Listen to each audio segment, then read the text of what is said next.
Pemirsa, pemerintah berencana menghapus seluruh tunggakan iuran BPJS Kesehatan. Pemutihan berlaku untuk tunggakan yang sudah berjalan bertahun-tahun.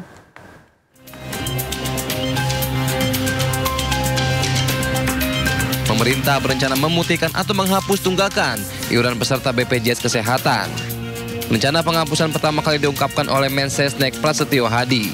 Pemerintah sedang memverifikasi data penunggak BPJS Kesehatan. Sedang dipelajari dulu, dihitung dulu. Berarti itu akan segera diproses pemutihan tunggakan BPJS. Ada rencana seperti itu, tapi mohon waktu karena itu kan pasti harus dihitung.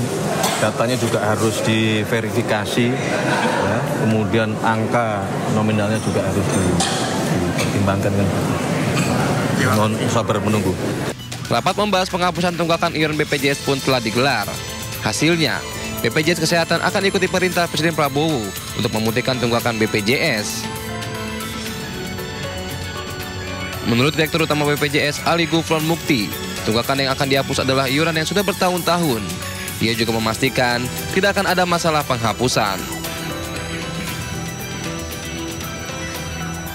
Nilai tunggakan BPJS Kesehatan mencapai 7,6 triliun rupiah. Jumlah peserta yang menunggak pun sebanyak 23 juta orang.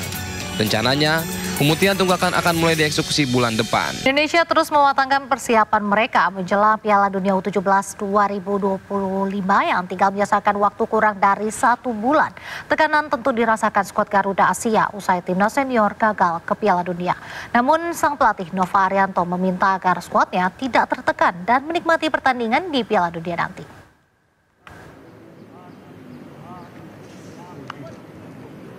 Indonesia terus mematangkan persiapan mereka menjelang Piala Dunia U17 2025 yang tinggal menyisakan waktu kurang dari 1 bulan. Kali ini total 23 pemain ikut serta dalam sesi latihan yang digelar di Stadion Madia Senayan, Jakarta pada Rabu sore. Dalam pemusatan latihan kali ini, timnas U17 nampak lepas meski ada beban harapan setelah timnas senior gagal lolos ke Piala Dunia 2026. Ya, itu menjadi pemikiran kami di coaching staff ya, karena dengan kemarin kita tidak masuk ke Piala Dunia, otomatis secara ekspektasi, secara semuanya akhirnya diberikan kepada timnas 17. Tapi saya harap pemain saya minta lebih enjoy saja dengan situasi sekarang, walaupun saya tahu tekanan semakin tinggi dengan kemarin timnas kita gagal dan kita berhasil masuk di Piala Dunia, dan harapannya pemain bisa lebih enjoy dan menikmati pertandingan karena sekali lagi Piala Dunia menjadi event yang paling besar ya di usia kelompok mereka, dan saya harap pemain bisa enjoy di pertandingan besok. Ya, kita tentu kembali lagi kepada tim kita, tentunya bakal lebih siap lagi untuk kompetisi nanti di Piala Dunia, lebih tenang lagi dan maksimal di setiap pertandingan buat bisa bangga buat negara kita. Sebagai persiapan menuju Piala Dunia U17, Indonesia akan menjalani pemusatan latihan di Dubai, Uni Emirat Arab mulai 17 Oktober. Di sana skuad Garuda Asia akan menjalani 3 laga uji coba melawan Paraguay, Afrika Selatan dan Panama, hingga akhirnya Indonesia terbang ke Qatar untuk mengikuti Piala Dunia U17 yang dimulai 3 November. Dari Jakarta, Muharlin, Rizky Solehudin, iNews melaporkan. Aksi demonstrasi mahasiswa menolak investasi dan militer di AB Pura, Kota Jayapura, Papua, Rabu siang berakhir ricuh. 2 mobil polisi dirusak dan 3 orang terkena luka akibat lemparan batu.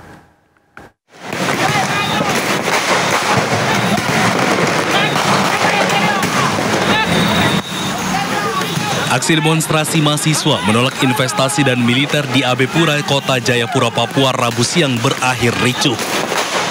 Masa berdemo menolak investasi dan militer di AB Pura, Kota Jayapura, Papua. Mereka melakukan orasi di lingkaran AB Pura yang mengakibatkan lalu lintas terhambat. Unjuk rasa berakhir ricuh lantaran sejumlah massa melempar batu ke arah polisi hingga membakar 2 mobil polisi dan 1 mobil milik perusahaan daerah air minum. Akibatnya, aparat terpaksa menembakkan gas air mata. Ya, sudah disepakati untuk konsolidasinya di lingkaran AB supaya tidak mengganggu arus lalu lintas masyarakat, juga aktif masyarakat. Namun pada saat mau bergerak ke lingkaran AB, ternyata juga ada provokasi yang memulai dengan melempar kepada petugas itu. Setidaknya 3 orang menjadi korban terkena lemparan batu, 2 diantaranya anggota Polri. Kondisi ini mengakibatkan pusat perbelanjaan pertokoan terpaksa tutup karena ketakutan. 2 orang telah diamankan polisi karena diduga dalam aksi kericuhan. Dari Papua, Cornelia Mudumi, iNews melaporkan. Ledakan kapal tanker di Batam, Kepulauan Riau tewaskan 10 orang pekerja dan 21 orang luka parah. 10 jenazah korban telah diserahkan kepada keluarga korban.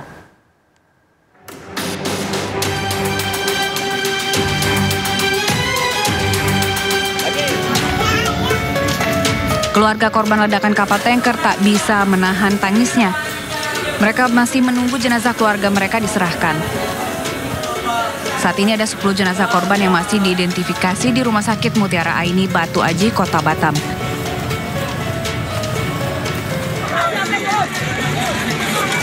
Lagi.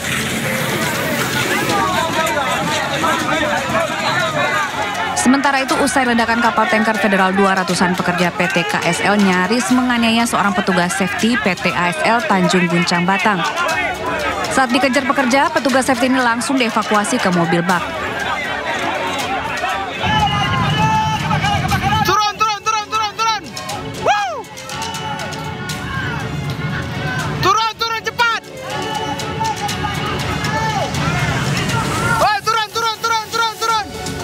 Sebelumnya kapal tanker Federal 2 yang sedang dalam perbaikan meledak dan terbakar pada Rabu dini hari. Polisi menyelidiki penyebab ledakan tersebut. Salah satu pekerja yang selamat mengaku ada percikan api sebelum ledakan.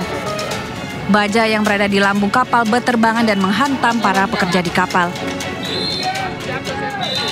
Itulah cepat kali kejadiannya, turun ke bawah itu nggak lama langsung ada api gitu, makanya lari ke atasnya. Berapa orang di dalam itu, yang rombongan Jimmy aja? Itu ada 7. Sementara hingga kini polisi masih menyelidiki penyebab kecelakaan. Olah TKP telah digelar Rabu siang dan olah TKP lanjutan akan digelar pada Kamis siang. Penyebabnya sedang dalam proses penyelidikan dari tim reskrim, baik Polresta Barelang maupun Polda. Inafis kita sedang bekerja, sedang olah TKP. Nanti kita akan ketahuan penyebabnya itu apa dari kebakaran, dari kecelakaan kerja tersebut. Akibat kejadian ini, 31 orang menjadi korban, 10 diantaranya tewas dan 21 orang lain dirawat di rumah sakit. Dari Batam, Kepulauan Riau, Gusti Yonosa, iNews melaporkan. Pemirsa, personil Bakamla menggagalkan dugaan aksi perompak batu bara terhadap kapal tugboat di perairan Kalimantan Timur. 5 terduga pelaku diamankan beserta barang bukti senjata tajam.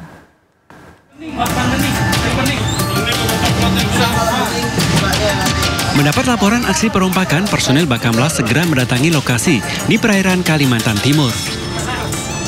Setelah melakukan pelacakan, petugas Bakamla mengamankan sebuah kapal motor diduga terlibat perompakan kapal batu bara. Sajamnya mana? Selain mengamankan 5 terduga pelaku, petugas menemukan barang bukti 2 buah golok, 7 skop, dan 3 unit ponsel saat dilakukan penggeledahan. Sementara nahkoda kapal tugboat beserta anak buah kapal dalam kondisi selamat dan telah dimintai keterangannya oleh petugas Bakamla. Saya atas nama nahkoda dari Tango Bravo Kingston 818 mengucapkan terima kasih banyak kepada semua kru KN Pulau Marore 322 atas kerjasamanya. Saya mengucapkan banyak-banyak terima kasih. Semoga kedepannya semakin tetap jaya. Selanjutnya, 5 terduga pelaku bakal menjalani pemeriksaan di unit penegakan hukum Bakamla. Wisatawan asal Prancis tewas terseret ombak di pantai Kelingking Beach, Nusa Penida. Proses evakuasi dramatis dengan menaiki anak tangga di tebing yang tinggi.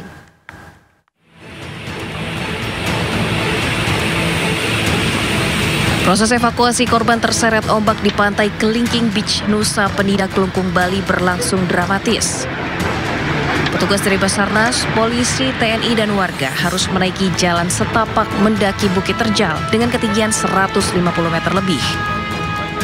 Petugas bergantian menggotong korban yang merupakan WNA asal Prancis bernama Elena Andreva, 32 tahun. Sebelumnya Elena berenang bersama 3 temannya berlibur di hamparan pasir putih Kelingking Beach. Namun mendadak ombak besar menggulung hingga keempatnya terseret. 3 orang berhasil menyelamatkan diri dibantu pengunjung, sementara korban tergulung ombak. Petugas yang menerima laporan melakukan pencarian 4 jam hingga korban ditemukan telah tewas. Dengan medan yang cukup terjal, curam, korban dapat kita evakuasi dari bawah sampai ke atas dan sekarang masih ada di klinik Nusa Medika. Objek wisata Kelingking Beach terkenal hingga ke mancanegara. Wisatawan pun rela menelusuri ratusan anak tangga yang ekstrim untuk turun ke bawah menikmati pasir putih pantai Kelingking. Dari Nusa Penida, Bali, Igede Juli Arsana, iNews melaporkan. Asik bermain ponsel saat berjalan kaki, seorang anggota TNI dijamret dua pria bermotor di Gambir, Jakarta Pusat. Meski korban dan sejumlah warga sempat mengejar, namun pelaku tetap kabur.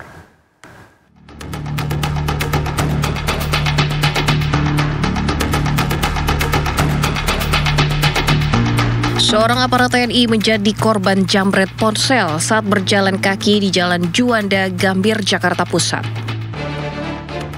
Dalam rekaman kamera pengawas, 2 pelaku berboncengan sepeda motor dari belakang mendekati dan langsung merampas ponsel korban. Meski korban dan sejumlah warga sempat mengejar, namun pelaku berhasil kabur.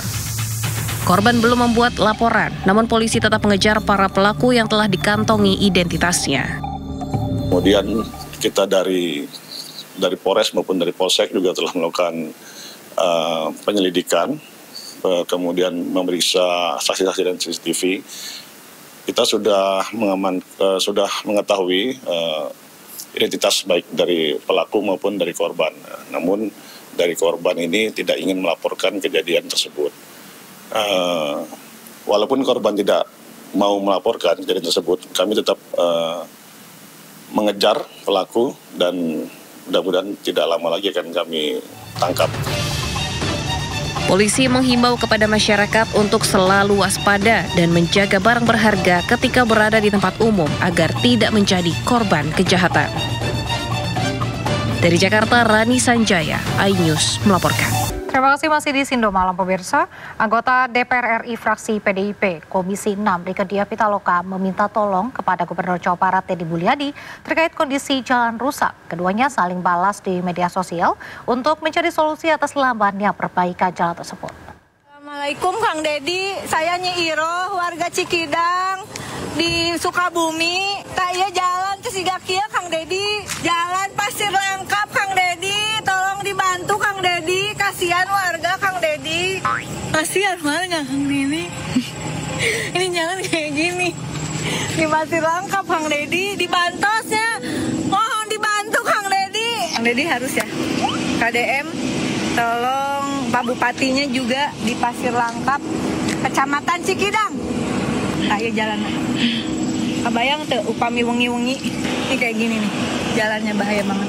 Dalam video yang diunggah melalui akun Instagram @RiekeDiahP menyampaikan langsung rusaknya jalan di Pasir Langkap, Kecamatan Cikidang, Sukabumi, Jawa Barat. Pak Deddy, jalan di Cikidang, Pak Deddy.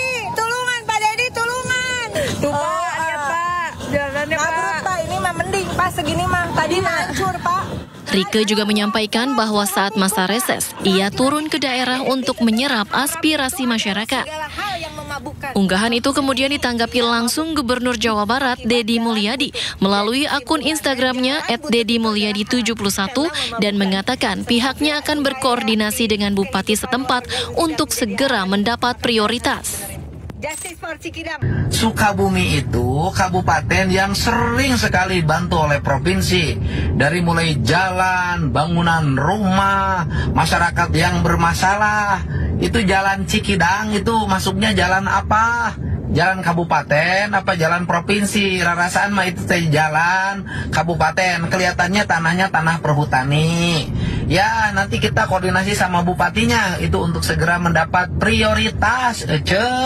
Mohon dibantu Kang Deddy. Hal ini menjadi kolaborasi antara anggota DPR RI dengan Gubernur Jawa Barat untuk mencari solusi atas lambannya perbaikan jalan Pasir Langkap di Kecamatan Cikidang, Sukabumi. Ini kayak gini nih, jalannya bahaya banget. 350 paket makan bergizi gratis di SMP Negeri 3 Medan ditolak. Ratusan paket makanan ini ditolak lantaran lauk ayam mengeluarkan bau tak sedap dan tidak layak konsumsi.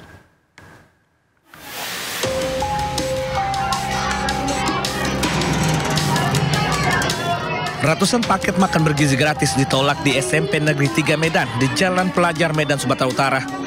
Penolakan diketahui lantaran lauk berupa ayam goreng mengeluarkan aroma tak sedap. Pihak sekolah menyebut kejadian baru pertama kali terjadi dan merupakan kekeliruan dari pihak dapur MBK yang diduga masih baru. Pihak dapur MBK langsung mengganti menu makanan yang sebelumnya sudah dikirim ke sekolah dengan makanan lain. Nasi bukan basi, cuma ayamnya agak berbau dan kita prediksi kurang layak dikonsumsi, itu aja. Kemudian kita konfirmasi dapur dan dapur langsung menggantinya dengan makanan kering. Pihak sekolah berharap kedepannya tidak terjadi lagi kejadian serupa. Dari Medan, Sumatera Utara, Ahmad Ridwan Nasution News melaporkan. Pemirsa, Presiden Prabowo Subianto mengungkap alasan dibuatnya program makan bergizi gratis. Dalam dialog bersama Chairman and Editor-in-Chief Forbes, Steve Forbes, Prabowo melihat masih banyak anak-anak Indonesia yang kekurangan gizi.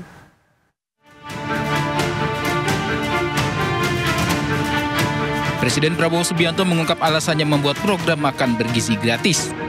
Prabowo menyatakan program makan bergizi gratis didasari saat ia melihat banyak anak-anak yang alami stunting dan malnutrisi di berbagai daerah. Dalam dialog bersama Chairman and Editor-in-Chief Forbes, Steve Forbes, Prabowo menjelaskan pengalaman itu membuatnya tersadar bahwa masih banyak anak-anak Indonesia yang kurang asupan gizi. So I talked to them and I asked them, "What's your age?" And I was many times surprised. When I thought that the little boy in front of me must be only 4 years old because of his body, he replied that he was 10 years old. And the little girl who I thought must be only 5 years old, she said she's 11 years old. And it went on, so I was shocked.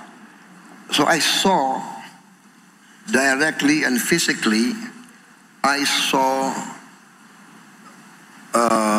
stunting, I saw malnutrition, I saw poverty in my eyes. And it's very difficult for people who are living in the elite to understand that children can eat sometimes only rice with salt. Dari pengamatannya, banyak negara maju di Eropa dan Amerika Serikat memiliki program makan bergizi gratis di sekolah. Bahkan negara berkembang seperti India memiliki program makan bergizi gratis di sekolah sejak 2010. Padahal pendapatan per kapita India masih lebih rendah dari Indonesia. Prabowo pun mulai merencanakan program makan bergizi gratis sejak 2023 dan mengumumkan program makan bergizi gratis sebagai program kampanye Pilpres.